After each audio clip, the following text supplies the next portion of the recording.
Afternoon. This is Rick's little remote control project that he's been working on for the last few weeks. And the plan here is to have a radio station, ham station up in Nevada with towers and antennas and such, and then remotely control it through down through the internet down into LA.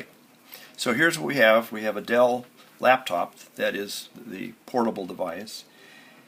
And we'll bring up some of these things. First thing that ICOM provides you with is a utility program that sets up all kinds of different things. So it pops up, and the first thing it asks you, are you connected to the network? And it looks like you are.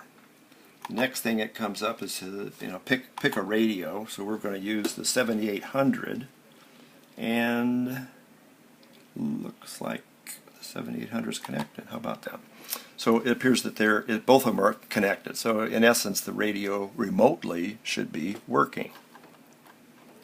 So let me take the hit on the next icon, which is the radio. Now when I did that, maybe you could barely hear, but the ICOM radio just turned itself on. So he's warming up over here. So you have remotely, off of the internet, turned on the radio.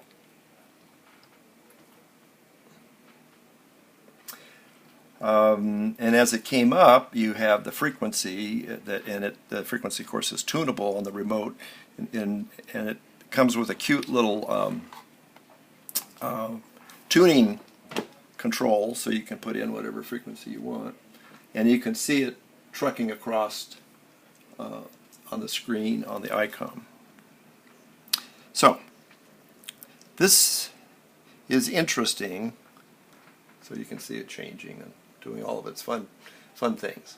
Now the next part is interesting because the radio, the way that they're displaying it is a really on the boring side. You don't get all the other features that are part of the radio. They give you sort of somewhat of a generic radio. So it'd be nice to see the spectrum analyzer, the waterfall pieces, and all of those related things, which really is a visual component which is not part of ICOM. So we can look at that, and we can use TeamView to run out and get on the computer that is sitting next to the ICOM radio. So this is the screen that is on the radio, on the PC that is sitting next to the ICOM radio.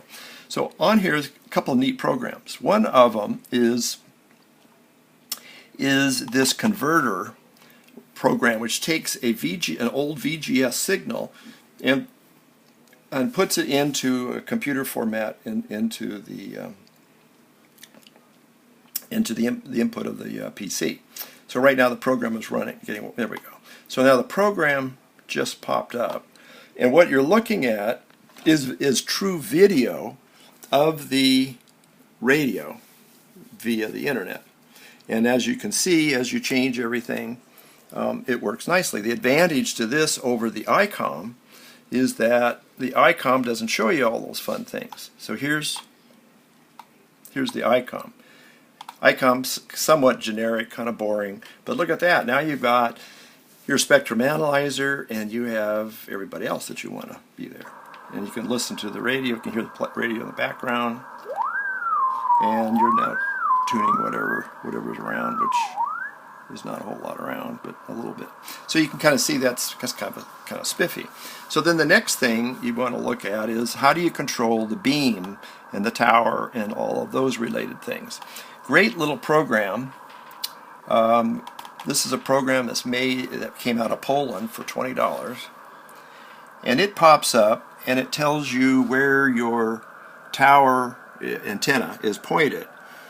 And you can do 2 or 3 different things. You can tell it to go somewhere, and you can see the little green line. So the antenna is in fact moving to that new direction.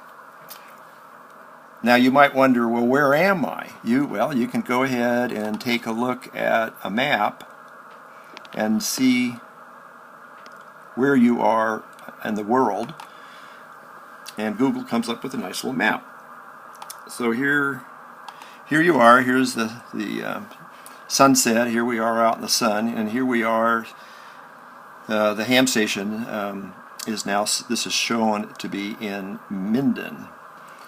And if you wanted to look at somebody over here, talk to somebody over here, say in New York, it runs off. Notice that the antenna is swinging to New York, and it's also telling you that that's 1,800 miles. Or you could do the same thing by going to Europe, and it gives you a great polar route, and to hit wherever I hit, which is not quite in Poland. It looks like I'm 6,000 miles from that particular spot. Or you can put in radio station, other ham stations, whatever they might be. So here's a local station, and he's right there, right below me, from Nevada that is. And you can see the tower is changing to its location, and this particular ham station is only 344 miles away. And bingo, it's now there, which you can kind of see is almost 180, and here you are going from here to here. It looks like 180. The other feature on this particular program is kind of cute, is that you can connect it to the local weather and continually monitor the weather. And for sure, if your tower is up, you don't want it to be blown over. So you can also set up conditions. So here's the weather in Minden, and right now the wind speed is 4 miles per hour, and it is coming wind direction 0. So coming right out of the north, which is probably somewhat typical. So I have it set up so when the wind hits 50, then the antenna goes into a changes directions, points into the wind or any direction that you want, and it also motors down into a safe position. So it's kind of cool. Does it all automatically as well. If you want to bring the ICOM up there, you have all these controls that all work. And again, if you wanted to transmit, all you got to do is hit transmit, and you'll see it also light up over on the screen, transmit. So bingo, and you're now transmitting. Here you are, here's your power, and all the related things that relate to that. Back to receive. So kind of gives you a quick view of what we're doing.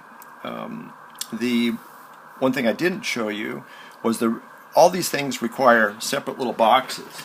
So the radio has a VGA output, which is running a standard monitor in the old format VGA. So you can buy a VGA converter that converts it to USB and read it along with the program, and that's what you saw with the pretty picture of that whole format. So again, yet another box. When you want to talk, if you swing over here, when I was moving the antenna around with that neat program from Poland, it too needs a box to control it. And over here is a little control box that talks to the Yaesu antenna controller that is then going into the USB port on the PC. Again, another box, more stuff to try to worry about. So if you change and get a different direction, so here we are, he's racing off to his new location, and bingo, it should stop. There you go. It may home in a couple of times trying to find it. And it's connected to the tower or to the motor itself, so it actually, in fact, is changing the tower around. That's it. So the next video I'll make is when it's running in Nevada, which hopefully will be next week if all goes well. So there you go. Hope you enjoyed my quickie video. And if you have any questions, talk to you soon. Cheers.